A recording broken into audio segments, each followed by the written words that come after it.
અહીંયા બેસી જાઓ, તમને તો શરમ આવવી જોઈએ. બેસી જાઓ બધા, બેસી જાઓ, એક મિનિટ હવે સાંભળો, એક મિનિટ ઉભા રહો. હું કલ્પેશ પરમાર, અધ્યક્ષ જનતા સેના ગુજરાત, નરોડાની તમામ પબ્લિક, ગુજરાતના તમામ આગેવાનોને હું કહું છું, નરોડા પોલીસ સ્ટેશન ખાતે હાજર થાય તાત્કાલિક. સમાજને નમ્ર વિનંતી, આપણો સમાજ જયારે અવાજ ઉઠાવે ત્યારે લોકો આપણે દબાવવાની વાત કરે છે. સમાજને આહવાન છે કે અમે નરોડા પોલીસ સ્ટેશનની હકવાનો નથી. આ લોકો અમની ધરપકડ કરે છે.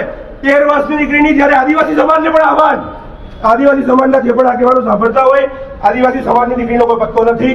આ દીકરીને ન્યાય પામવા માટે રહ્યા છીએ. બીજી દીકરીને મારી નાખી હોય કે નાખી દીકરીની જવાબદારી કોણ લેશે? 17 દિવસથી એની ઉપર ગેરગિરત થયો ના થયો તેનો જવાબદાર કોણ? અરે કલ્પેશભાઈને વેચી મારી કોને ખબર?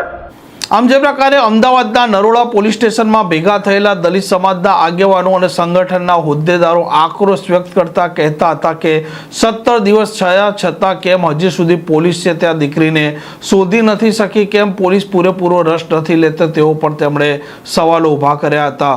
આ પ્રકારના સમાચાર માટે નવજીવન ન્યૂઝ ચેનલ સાથે જોડાયેલા રહો. નમસ્કાર.